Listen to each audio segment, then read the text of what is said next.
네, 귀한 아침 주셨습니다. 할렐루야 샬롬 하고 우리 서로 눈을 보면서 인사하십니다. 할렐루야 샬롬 샬롬 샬롬 샬롬 샬롬 샬롬. 하나님 사랑합니다. 여러분 주 안에서 사랑합니다. 오늘은 역대하 15장 1절에서 8절 말씀이죠. 아사의 결심과 개혁입니다. 하나님의 영이 오뎃의 아들 아사랴에게 임하심에 선지자 아사랴가 지금 얘기하는 거예요. 뭐라고 말씀하고 계세요? 아사를 맞아 이르되 야서와 및 유다와 베냐민의 무리들아 내 말을 들으라. 너희가 야훼와 함께하면 여호와께서 너희와 함께하실지라. 너희가 만일 그를 찾으면 그가 너희와 만나게 되시려니와 너희가 만일 그를 버리면 그도 너희를 버리시리라. 마태복음 10장 32절 33절에 보면 누구든지 사람 앞에서 나를 시인하면 나도 하늘에 계신 너희 아버지 앞에서 그를 시인하리라 라고 말씀하고 계세요. 33절 말씀에도 누구든지 사람 앞에서 나를 부인하면 나도 하늘에 계신 내 아버지 앞에서 그를 부인하리라. 마태복음 말씀에도 똑같은 말씀을 하고 계십니다.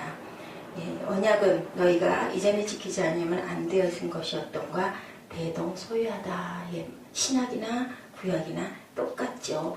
우리 아버지를 우리가 부인하고 우리 엄마를 내 엄마라고 안 하면 그 엄마도 너도 내 자식 아니다 할 수밖에 없다라는 쉽게 그렇게 얘기하고 있습니다. 어떤 맹세나 약속도 하나님의 교훈 아래서 저에게 부과되었던 것보다 더 높은 수준의 의무를 부여하는 것은 아닐지언정 적어도 그 언약만큼은 너희들이 기본적인 건 지켜라. 내 부모는 내가 알아야 된다. 그러면 지으신 이가 아버지인데 너희가 다른 우상들에게 그렇게 절하고 해서는 나도 너희를 찾지 않겠다라는 같은 말씀을 하고 계십니다. 이 교훈의 공평함과 선함에 대한 증거이죠. 저들은 이 언약에 함께 참여하는 내용이 나타나 있습니다. 합력하여서 서로 강하게 되고 두 가지를 약속하죠. 하나님을 부지런히 찾고 그의 교훈을 힘써 구하고 그의 은총을 찾으리라. 신앙이라는 것은 어떤 경우나 하나님을 찾으며 하나님께 묻고 하나님을 따르는 것이다 라는 거죠. 우리가 하늘에 올라가기까지는 하나님을 같이 땅에서 보이지 않는 영이신 아버지를 모시고 인정하고 환영하고 의지하고 너희가 살아라. 신약이 말씀하고 계시죠. 우리가 이 땅에 있는 동안 끊임없이 그리고 찾아라. 저희 열조의 하나님이다. 우리도 조상이라고 말씀하죠. 우리 선조들 내가 낳으면 내 아버지가 있고 또 아버지를 낳은 아버지가 있고 또 그 아버지를 낳은 아버지가 있고 아브라함과 이삭과 그리고 요셉의 하나님 또 우리 하나님이시라는 거죠. 하나님을 찾는 일에 있어 속마음으로 그와 함께하며 그에게 열중하고 그를 향해 정직한 자들만이 하나님을 성공적으로 찾고 또한 나도 너희를 만나 줄 것이다. 그렇지 않으면 내가 너희를 안다고 하지 않겠다라는 그런 이야기입니다. 그래서 결단을 하고 8절에 보니까 아사가 이 말 오뎃의 예언을 듣고 마음을 강하게 하여 14장에도 하나님이 함께 하셔서 그 말도 안 되는 그 많은 사람들 부스 사람들 100만 명을 다 죽이는 역사가 있었어요. 그리고 나서 다시 야훼의 영이 오뎃의 아들 아사랴에게 임해서 다시 얘기합니다. 그래서 유다와 베냐민 무리를 모으고 에브라임과 므낫세와 시몬 가운데 나와서 저희 중에 머물러 사는 자들을 모두 다 모으죠. 이 사람들이 아사의 하나님을 따르는 걸 보고 그를 따르는 자들이 많았더라. 이 얘기도 똑같은 얘기입니다. 우리는 증인된 삶을 살아야 된다. 사마리아와 유다와 온 땅 끝까지 내 명령을 그대로 전해라. 너희는 그렇게 살아라. 증인은 그렇게 해서 증인 우리 재판석상에 나가면 알고 보는 자들이 선서하고 그걸 그대로 증언하겠다. 그렇지 않으면 내가 벌을 받겠다라는 선서를 하고 하는 것과 똑같이 아사에게로 돌아오는 자가 많았더라고 합니다. 상급이 있다라고 하시죠. 7절에 너희는 강하게 하라. 너희 손이 약하지 않게 하라. 너희 행위에는 상급이 있을 것이다. 아사가 이 말 선지자 오뎃의 예언을 듣고 마음을 강하게 하여 가증한 물건들을 유다와 베냐민의 온 땅에서 없애고 에브라임 산지에서 빼앗은 성읍에서도 없애고 또 야훼 낭실 앞에 있는 야훼 제단을 재건했다라고 합니다. 오죽하면은 할머니를 내가 쫓는 일도 일어나요. 할머니가 산당을 짓고 거기다가 그 제사를 하고 하는 걸 보고 고면했겠죠. 말을 안 들으니까 축출해버리는. 아사는 그렇게 함으로 하나님께 전폭적으로 의지해서 40년 동안을 그 나라를 잘 지키고 복되게 살아가는 그러한 얘기가 역대하 15장 말씀에 기록이 되어서 있습니다. 우리가 하나님의 은총과 같이 이루 셀 수도 없는 그 가치의 보석을 발견해라. 언제든 너희 마음 안에 울림과 떨림이 있을 그때 성령께서 너와 함께 하신다는 것을 잊지 말아라. 두 번째는 너희가 야훼와 함께하면 야훼께서 너희와 함께 하실지라. 내가 네 안에 함께 있을 거다. 내가 네 안에 있는 것은 곧 뭐라고요? 물과 성령, 말씀이라는 거죠. 성령은 우리 마음대로 할 수 있는 게 아니고 바람은 임의로 불어서 어디로 오고 어디로 가고 언제 오고 우리는 모르지만 임할 건데 어떻게 하면 말씀이 네 안에 있으면 내가 너를 다스려주고 내가 너와 함께 하겠다. 잠언 8장 17절입니다. 나를 사랑하는 자들이 나의 사랑을 입으며 나를 간절히 찾는 자가 나를 만날 것이니라.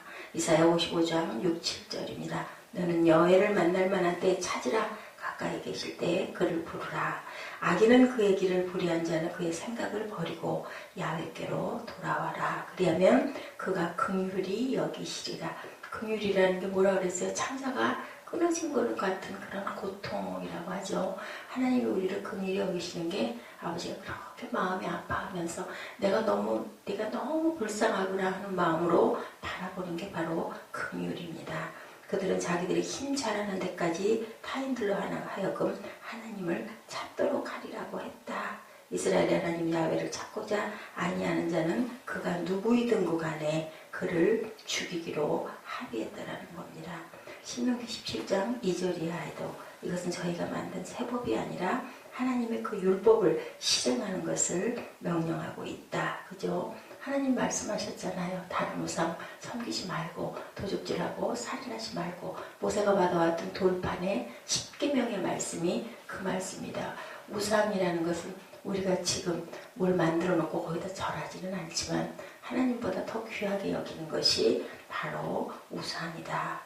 그들은 어떠한 식으로 언약을 맺었는가 크게 즐거워하면서 크게 최고의 기쁨을 표현했죠. 나중에 그 후반전에 14, 15절에 보면은요, 그 엄청난 그런 그 번제를 드립니다. 많은 양의 번제를 드려요. 그래서 하나님께 제단을 드리죠. 이겼던 그런 노량물들을 다 모아가지고 온 유다가 이 맹세를 기뻐한지라. 우리가 마음을 다하여 맹세하고 뜻을 다하여 야훼를 찾음으로 야훼께서 그들을 만나주시고 그들의 사방에 평안을 주셨더라. 11절에 그날에 노력하여 온 물건 중에 소 700마리와 양 7,000마리로 야훼께 제사를 지내고 12절에 마음을 다하고 목숨을 다하여 조상들의 하나님 야훼를 찾기로 언약하고 이스라엘 하나님 야훼를 찾지 아니하는 자는 대소 남녀를 막론하고 죽이는 것이 마땅하다 하고 우리가 큰 소리로 외치며 피리와 나팔을 불어 야훼께 맹세하고 온 유다가 기뻐했다. 이 부분 제가 그 밤에 새벽에 묵상을 하면서 우리 지금 예배 드리는 거는 아무것도 아니었겠구나. 어떻게 이렇게 7,000마리라는 게 말이 그렇지 얼마나 대단하겠어요. 잡아가지고 각을 떠가지고 그저 불살라 올려드리는 그 번제를 모든 이스라엘 백성들이 모여가지고 한 마음으로 제단을 드렸다는 거 대단하게 충성을 맹세하는 모습입니다. 이렇게 왕이 통치자가 온전하게 이끌어야 아래에 있는 백성들도 그 은혜를 입을 수 있는 것과 같이 지금 신약에는 정말 너무나 가볍게 제단을 드리고 예배를 드리고 있구나라는 생각을 해봅니다. 신앙에 성실하고 정직한 자가 그 신앙에 가져다주는 즐거움과 위로와 그리고 하나님의 보호하심을 만날 수 있다는 거. 아까도 말씀드렸습니다. 마태복음 10장 32절을 누구든지 사람 앞에서 나를 신하면 누구든지 사람 앞에서 나를 부인하면 나도 너희와 똑같이 내가 할 것이다.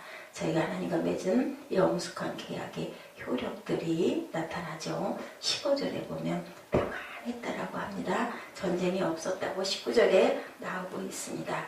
일성에서는 유다와 이스라엘 간에 끊임없이 다툼이 있어 피차 소강 상태를 유지하고 있었으나 전면전은 없었다라는 게 열왕기상 15장 16절에도 예레미야 17장 13절에도 이스라엘의 소망이신 야훼여 무릇 주를 버리는 자는 다 수치를 당할 것이다. 나라 전체의 경건은 그 나라에 축복을 가져온다. 경건하게 하나님을 온전하게 섬길 때 우리에게 축복이 임한다. 그리고 또한 하나님을 위해 선하게 행하였다. 아까 말씀드렸죠. 황태호가 마아가는 우상 숭배로 인해 폐위되고 그녀의 우상도 파괴되기까지 했다. 16절에 어머니라도 태호라도 내가 인정할 수가 없습니다. 다른 우상을 섬김으로 우리가 나중에 하나님께 야단을 맞고 버림을 받을 수가 없습니다. 자기 부모의 이르기를 내가 그를 보지 못하였다고 한 레위같이 신명기 33장 9절이죠. 그는 자기 가장 가까운 자들의 우상 숭배조차 묵과하지 않았다라는 거 얼마나 어려웠겠습니까? 한 집안의 어머니를 결국은 내어 쫓았다라는 그것도 나라의 태후를 내어 쫓는 사건이 일어납니다. 그리고 모든 것들 다 타파하죠. 마아가가 자기 죄를 너무 깊이 깨달았기 때문에 12, 13절에 언급된 연합회에 기꺼이 동의하고 야훼를 찾겠다고 맹세한 연고로 거기에 동의하지 아니한 자는 큰 자나 작은 자나 권세가 있는 자나 아닌 자나 모두 다 남녀 물론을 막론하고 처형되지만 그녀는 처형까지는 시키지 않았죠. 그리고 일단 쫓아냅니다. 성에서. 그리고 모든 것을 다 박탈하는 일이 일어납니다. 개개의 어떤 의무 규정이 이행하는 결점이 있었더라도 마음은 대체로 하나님께 정직하였다. 이 사람은 성실도 무제한 완성에는 못 미친다라는 것을 말씀하고 있죠. 아무리 성실해도 온전할 수는 없다라는 거예요. 의롭다 할 자가 아무도 없다. 디모데후서 2장 11, 12절입니다. 미쁘다 이 말이요 우리가 주와 함께 죽었으면 또와 함께 살 것이요 참으면 또와 함께 왕노릇할 것이요 우리가 주를 부인하면 주도 우리를 부인하실 것이다. 우리 신명기 12장 말씀 우리 쭉 한번 같이 합독하시고 기도하는 시간 갖도록 합니다. 신명기 12장 2절에서 7절 말씀이죠.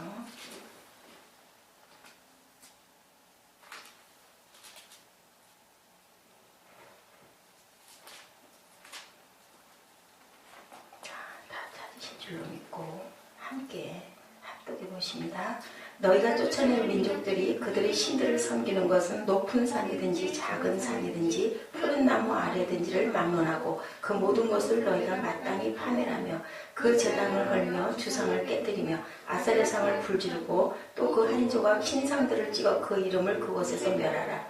너희 하나님 야훼께서 너희가 그처럼 행하지 말고 오직 너희 하나님 야훼께서 자기 이름을 두시려고 너희 모든 지파 중에서 택하신 곳인 그 계실 곳으로 찾아나아가 너희의 번제와 너희의 제물과 너희의 십일조와 너희 손의 거제와 너희의 선제와 낙헌 예물과 너희 소와 양의 처음 난 것들을 너희는 그리로 가져다가 드리고 거기 곧 너희 하나님 야훼 앞에서 먹고 너희 하나님 야훼 너희의 손으로 수고한 일에 복 주심으로 말미암아 너희와 가족이 즐거워할지니라.